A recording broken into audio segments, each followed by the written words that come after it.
कहते हैं क्षमा शोभती उस भुजंग को जिसके पास गरल है, वो क्या जो विषहीन दंतहीन विनीत और सरल है। भारत और चीन के बीच अभी और लड़ाइयाँ होंगी, ये एक खुफिया रिपोर्ट है जो लीक हो गई है। जानेंगे इस रिपोर्ट के क्या मायने हैं। जहां एक तरफ ये सब कुछ हो रहा है तो वहीं दूसरी तरफ क्या भारत नाटो की बैठक बुला रहा है और इस बैठक का क्या मतलब है। क्या नाटो में शामिल हो रहा है भारत। दुनिया में सबसे बड़ा बदलाव, जानेंगे क्या कुछ चल रहा है जियोपॉलिटिक्स में।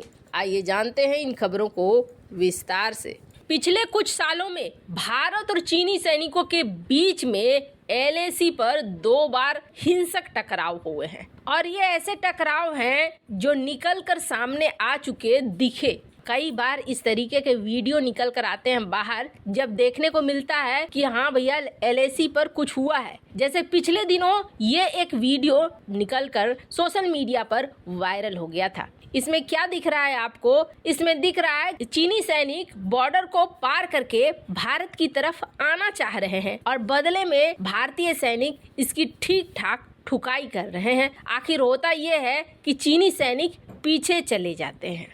पर समाचार एजेंसी रॉयटर्स ने पुलिस के सिक्योरिटी असेसमेंट रिपोर्ट के हवाले से एक खबर दी है और कहा है कि लद्दाख में भारतीय और चीनी सैनिकों के बीच कई और झड़पें हो सकती है। इस सीक्रेट रिपोर्ट में यह कहा गया है कि बहुत ज्यादा संभावना है कि भारतीय सैनिकों के साथ चीनी सैनिक। रिपोर्ट में ये दावा किया गया कि ये असेसमेंट रिपोर्ट लद्दाख पुलिस के नए और सीक्रेट दस्तावेज का हिस्सा है, जिसे 20 से 22 जनवरी को एक पुलिस अधिकारियों के कॉन्फ्रेंस में शामिल किया गया था। हालांकि ये कैसे लीक हुआ ये तो नहीं पता, लेकिन जो चीजें लीक हुई है ना, वो कोई बहुत बड़ी चीज लीक नहीं हुई है। जून 2020 में लद्दाख के गलवान घाटी में भीषण लड़ाई होती है और भारत और चीन के बीच के संबंध एकदम कटु हो जाते हैं। जो भारत और चीन कभी एक साथ झूला झूल रहे थे केरल में, वो एक दूसरे को अब सीमा पर आमने सामने देखने लगते हैं। दोनों के मिलिट्री में बातचीत जरूर हो रही है, लेकिन ऐसा लगता नहीं है कि ये बातचीत बहुत ज्यादा सफल हो रही है, क्योंकि ऐसा माना जा रहा है कि बहुत तेजी से चीन इंफ्रास्ट्रक्चर को डेवलप कर रहा है, तो भारत भी इस जगह पे इंफ्रास्ट्रक्चर को डेवलप करने में लगा हुआ है। अब जहां इंफ्रास्ट्रक्चर को डेवलप करने की बात हो रही है तो झड़प तो होनी निश्चित ही है। अब भारत रुकता नहीं है, झड़प का जवाब दे देता है, तो ऐसे में उम्मीद ये की जा रही है कि झड़पें बढ़ेंगी। हालांकि ये जो रिपोर्ट है कोई ऐसी रिपोर्ट नहीं है जो कि बहुत ज़्यादा गोपनीय हो। ये तो साफ दिखता है कि दोनों ही देश इंफ्रास्ट्रक्चर बना रहे हैं। चीन कभी नहीं चाहेगा कि भारत यहाँ इंफ्रास्ट्रक्चर पहले बना ले। भारत अगर पहले बना लेगा तो चीन के ऊपर भारी पड़ जाएगा, तो इसमें चीन रुकावट डालने की कोशिश करेगा ही और इस तरीके की झड़पें दिखेंगी ही। वैसे कहा यह जाता है कि इस तरीके की सीमा पर झड़पें लगातार होती है, कुछ की खबरें आती हैं और कुछ की नहीं आती हैं। तो भारत के लिए ये कोई बहुत बड़ी बात नहीं है। भारत भी अपनी तैयारियों को एकदम धांसू रख रहा है कि अब की जवाब हम भी देंगे। भारत की सेना अब खास तौर पर मार्शल आर्ट की भी ट्रेनिंग ले रही है, क्योंकि भारत और चाइना में एक एग्रीमेंट है कि गोलियां नहीं चलेंगी, सिर्फ हाथ वगैरह चल सकते हैं। तो इस बार मार्शल आर्ट के लिए इजराइल, जापान, कई अन्य देशों से तकनीक की मदद भी भारत के सैनिक ले रहे हैं। तो भारत समझता है कि ऐसा कुछ होगा, इसलिए भारत अपनी तैयारी भी मजबूत रख रहा है। पर इन सब के बीच ना एकदम से उलटफेर हो गया है और इस उलटफेर ने चौंका दिया है। चौंकाने की वजह क्या है? क्या भारत नाटो में शामिल होगा? वैसे आपको बता दें, नाटो में 30 देश हैं और नाटो प्लस है। इस प्लस में इजराइल आता है, जापान आता है, दक्षिण कोरिया आता है, ऑस्ट्रेलिया आता है और एक पाकिस्तान आता था। अब पाकिस्तान को लेकर एक प्रस्ताव आ गया है अमेरिकी संसद में कि इसे नाटो प्लस में से हटाओ।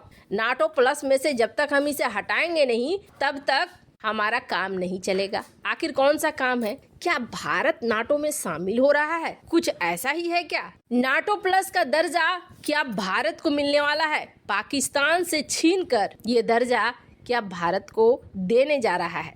वैसे तो आपको बता दें जियोपॉलिटिक्स बहुत तेजी से बदल रहा है और इस बदलते हुए जियोपॉलिटिक्स में बहुत सारी चीजें नई नई हो रही हैं। एक बार बीच में खबर आई थी जिस खबर में ये कहा गया था कि भारत और नाटो के बीच एक मुलाकात हुई थी। हालांकि इसका खुलासा भारत के द्वारा काफी बाद में किया गया था कि हाँ ये मुलाकात हुई थी, पर इस बार तो एकदम से अलग हो गया है। और ये अलग क्या हुआ है कि खुल्लम खुल्ला नई दिल्ली भारत एक बहुत रेयर कदम उठा रही है, जो कदम उठाने की उम्मीद भारत से नहीं जताई जा रही थी। और वो कदम ये है कि नॉर्थ अटलांटिक ट्रीटी ऑर्गेनाइजेशन यानी नाटो की बैठक होने वाली है दिल्ली में, जिसमें साफ दिख रहा है नाटो की बैठक दिल्ली में होगी। अब एक बार को कान तो खड़े होंगे ही। नाटो की बैठक दिल्ली में भारत न तो नाटो का सदस्य है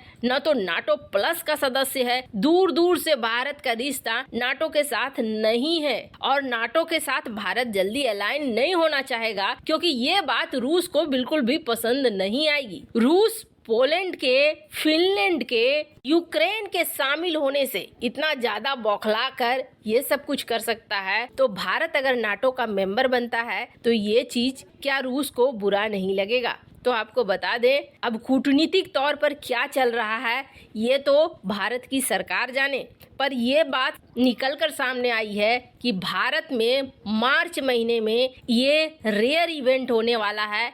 यहाँ पर बैठक होगी नाटो की, 30 देश के प्रतिनिधि यहाँ पर पहुँचेंगे। अब मुद्दा क्या है, किस मुद्दे को लेकर ये बातचीत हो रही है, तो आपको बता दें चीन जिस तरीके से सामने आया है, एक मुद्दा तो ये है चाइना के एग्रेसिव व्यवहार की वजह से, आक्रामक रवैये की वजह से भारत के लिए ये एक ऑप्शन के तौर पर है कि भारत नाटो में शामिल हो जाए। दुनिया दो ध्रुवों में बढ़ती हुई नजर आ रही है। रूस और चाइना एक तरफ जाते हुए नजर आ रहे हैं। ऐसे में भारत के पास ऑप्शन नहीं बच रहा है। खैर, नाटो और भारत की इस मीटिंग का मतलब ये नहीं है कि रूस के खिलाफ ही कोई बात होने वाली है।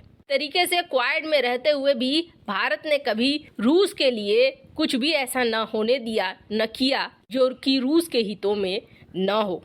वैसे ही नाटो में अगर मेंबरशिप भी भारत लेता है या इस बैठक को भी करता है तो जाहिर तौर पर रूस इसका टारगेट बिल्कुल नहीं होगा। वैसे आपको क्या लगता है, क्या भारत को नाटो ज्वाइन करना चाहिए या नहीं? कमेंट कर अपनी राय जरूर बताएं। जल्द मिलते हैं अगले वीडियो में नई खबर के साथ।